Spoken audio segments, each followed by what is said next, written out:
Morning, we're here with head coach Jeff Traylor. Please use the raise hand function and wait for me to call on you for questions. JJ, you can go first. Jeff, what were some of the positive things you saw on film out of week 3? I would say just the improvement, defensively. That was another good offense we played against, and we're just getting better. We had a couple of breakdowns in the back, again, which is concerning, obviously, but I do think we're trending the right way back there. Offensively, I thought we were efficient, and our defense created so many turnovers. We played on a short field the entire game. Punted the ball better, covered it better, and Owen had a really good, little quick punt as well. Our kickoff return team was not very good. It's disappointing. We've been really good in that unit in the past, but we got to get that cleaned up. And field goal team executed well. So our kicker made 6 extra points, 2 field goals, so scored 12 points. Every time that team goes out there, it's for points. So that's important. So all around good day. We got better. Some nagging injuries, nothing serious. So a positive day for the Roadrunners. Greg. Jeff, you mentioned some of the defensive improvement, and we got to see Nana Anyanwu play for the first time in a while. What were your impressions of his first snaps of the season? I'm just happy for him. 2 years in a row of ACL. That's tough. Still playing in the knee brace. I'm just happy for him. That's been a tough 2 years in that training room. Worked really hard, and we knew when we lost Cam that was going to be a big role for Nana to come back to, and we've been very patient with him, and we've got him on a pitch count, but we think his best football is still in front of him. When you mentioned that pitch count based on that injury, is that something that can expand through the season, or is he going to be kind of limited through the year just based on what he's gone through? No, I would say that would go up each week. According to how he plays, obviously, he's got to play well. But, yeah, that could go up each week. He's been on scout team for a while, just trying to get him reps. Then we got him in with the 1s and the 2s, get him some more reps, and now we're kind of letting him go in the game a little bit. Did he perform at kind of the level you expected between the lines in this game Saturday? What stood out about the way he played? I thought he kind of exceeded my expectations. I thought he'd play a little more careful, a little more cautious, and I didn't see any of that. I thought he played fearless. He didn't play perfect for sure, but for a first game back, I would say you would say the future is good for Nana. JJ. Jeff, we saw a few new starters on the defense. I think the defensive line specifically. What led to those changes? Play. I mean, they earned it. And the guys that play the best are going to go first. And they got a little stagnant in that room, in my opinion. And I think Coach Haynes kind of lit a fire under some guys. And it's probably not a coincidence that John Jones and Damian Wimberly played their best games. Told y'all I was a basketball coach for a long time. And old Bobby Knight, AOB, tremendous motivating factor. I will make no marriage analogies today, so AOB. Jeff, I also wanted to ask you about Kenny Ozualu. How did he play? What did you see on the film when you saw that? What a great story. Local player right here in the city. I've told y'all we refuse to call a kid a walk-on because, I was one. So, and like I tell my players all the time, everybody's paying for their school some way. The university pays for it if you're on scholarship. Probably your parents are paying for it if you're not, or you're borrowing the money, which means you're paying for it yourself, obviously. But I asked him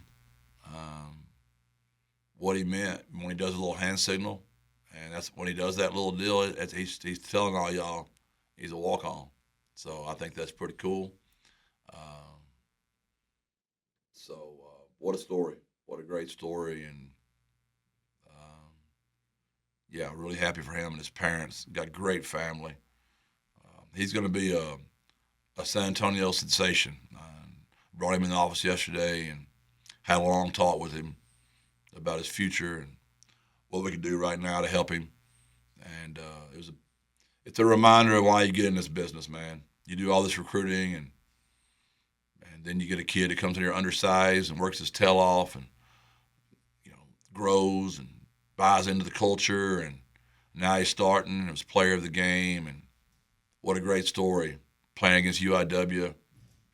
Two San Antonio teams going at it, and a San Antonio player has first start and great day, and got to come in his office and got a little good news from the head coach.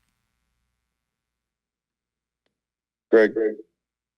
Yeah, Jeff, I was intrigued by what you just said there. What else do you talk about with him when it comes to his future? Sort of, where do you see him going from here, his role on this team, and sort of what are those things you can do to help him?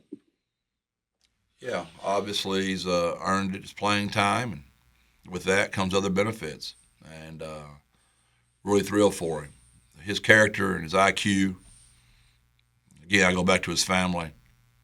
I mean, he'll ride out like an Oscar Cardenas and a Frank Harris, a Rashad Wisdom.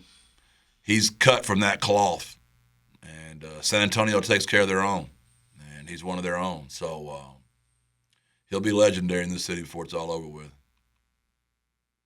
Sticking with the defense, I don't think we've asked you about KK Myers' play at corner, just in getting to see him on the field for his first couple games here. What has sort of stood out about what he's brought to your defense so far? Yeah, I think it's a good call there. I think he's getting better. The pick six he just almost made, in game two was. I think he's going to start making some of those plays. You saw Davin finally get to make him a play, and that confidence out there is really contagious. When those guys start making plays, it tends to domino. Just think back of when Tariq, used to couldn't make a play, and then all of a sudden they just started dominoing. Think about Zay Frazier when he could never make a play, and then all of a sudden we all get where we just expect him to make a play. I think when those guys start making plays, it does a lot for their confidence, and I think KK is going to start coming on making those plays. We saw Lawrence Brown Jr. get some snaps there for the first time that we've seen him. What was it that led you to turn to him, and what did you see from his play? He's just finally getting in shape a little bit. He was not in good condition, and he had injuries. So in the spring and summer, he's just been injured, and fall camp as well. So he's just now starting to put some days together where he's getting in shape. Again, his best ball's in front of him. JJ. Jeff, what does AJ Wilson add to the offense? Another guy that's long, fast, high IQ, high character. Another great family, wonderful mother. Just works his tail off every day with a beautiful smile. And really happy for AJ's success. Him and Kenny are cut from the same cloth. We saw you were down a few wide receivers this week. What's the overall health of that group headed into, week 4? We hope we can get some of those guys back. We'll see. We just don't know right now. They're all just those kind of nagging injuries. And we'll just have to see. You guys are doing a great job watching y'all's video. I'm proud of y'all. I need to get my my players to watch their video as diligent as you two are. I'm really, really impressed this morning.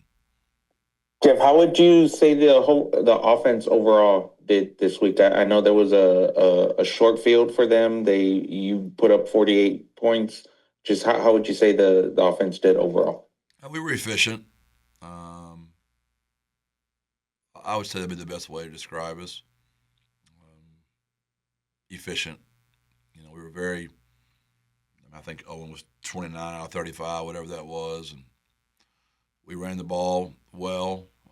I told y'all before the game, Jim does such a great job defensively for them. He's a 40-year veteran, and I just have a lot of respect for him as a defensive coordinator. And I told him after the game, I usually get to the band immediately, but I made a point to find Jim, and as nice as I could say, I told him he's a pain in the butt. He just is. His defenses are. He's had that same call sheet for 100 years, but man, those guys know it and they execute it well, and he puts his good players in position to make plays. and he hides his bad players, and that's what good coaches really do. And a lot of respect for him. So we didn't run it as efficiently as I wanted to, but we knew going into the game when you go against him, he's a pain, and those guys did a really good job. Just to follow up on that, I wanted to piggyback. Is that kind of why we didn't see Brandon Tennyson come into the game a little bit earlier? The game was pretty much in doubt for most of that second half. Are you saying the game was in doubt or was not in doubt? I'm sorry, I didn't understand the question. No, I was asking how come we didn't see Brandon Tennyson a little bit earlier? And to your point, is that because of the play of UIW's defense keeping the game close? Yeah, were you at the Tulsa game last year? That's all I'm going to say. There's no lead in college football. It's safe. I just think you got to play those things out a little bit. That's the game we referenced at halftime, and then it got looking like that pretty quickly. We came out there and scored. They scored. We scored. They scored. You know what I mean? So I believe it was 41-20. I could be off a little bit, JJ.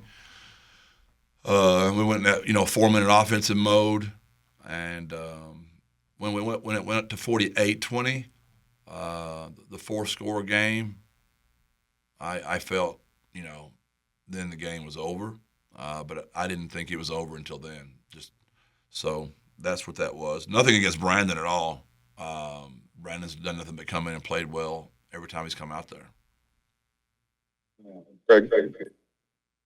Jeff, you guys and let me go back on that, JJ. Also, like if you'll notice, we made the whole lineup change. It wasn't like we just pulled Owen. We pulled all of them. Like we put the whole second group out there at that point. Jeff, I was going to say you guys leaned pretty heavily on the underneath passing attack in this game. Was that something matchup based, or what sort of led to that approach for your offense? It's just really RPO driven, and people were loading the box up on Robert Henry. So you're going to have to see some reliefs. You're going to have to see some things. They're not going to want to see Robert run it all the time, right? So unless y'all want to get us a fullback and a tight end and go 12 personnel, and that's about the only way you can run, keep handing it to him every time. So there's some of that. It's just part of the game. And obviously we've got to be thoughtful on how we continue to get the ball to Robert.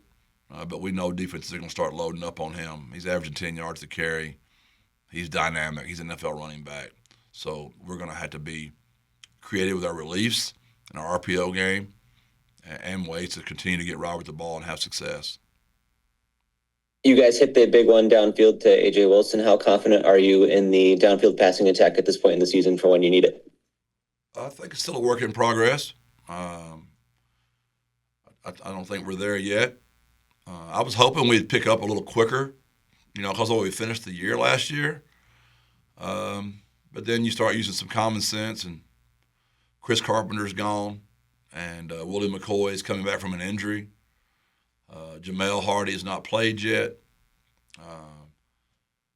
We've found Devin some, but not like we thought we would more, and we're still making sure we get that in the plan. But I'd say it's a work in progress, to your point. I wouldn't say it's been a failure by any stretch of the imagination, but maybe not to the level of what I hoped it was going to be to start the season off. But that is a work in progress.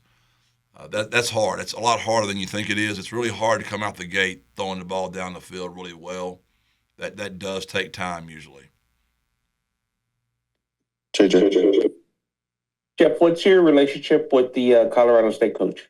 Really, really close. I have a ton of respect for Jay. He recruited my school at Oklahoma when he was at Oklahoma, and I was the head coach at Gilmer. We've sent a lot of players up to Oklahoma to play for him and Coach Stoops and Josh Heupel, and we got really close through the years. And then we were at the University of Texas together, and we worked for Coach Strong, and so yeah, when I started there, he had just started there as well. So we were in the same hotel together. Both of our families weren't with us yet. So a lot of nights talking ball, after you work all day, and really a lot of respect for Jay. This is your guys' first plane trip, road game. What are you expecting out of your team this week? That's got to be kind of a difficult environment to play at too. Yeah, it's an incredible stadium. I got to play there when I was at the University of Arkansas. They built that thing on campus, and it is just incredible. Their fan base is phenomenal. I think they broke a school record last week with 15,000 students at the game. It's so loud. It's going to be a really great environment. The temperature is going to be wonderful. Obviously, you're dealing with the altitude, a late night game, all those kind of things you got to consider. But it's a wonderful place to play football, and another really good test for us. It's 4 straight games of really good teams, and they've had a lot of success there under Jay. They've got a lot of pride, and it'll be a really good football game. Anything else for Coach Traylor? All right, thanks everyone. Thank y'all. Thank God you. bless. Birds up. Thanks, Jeff.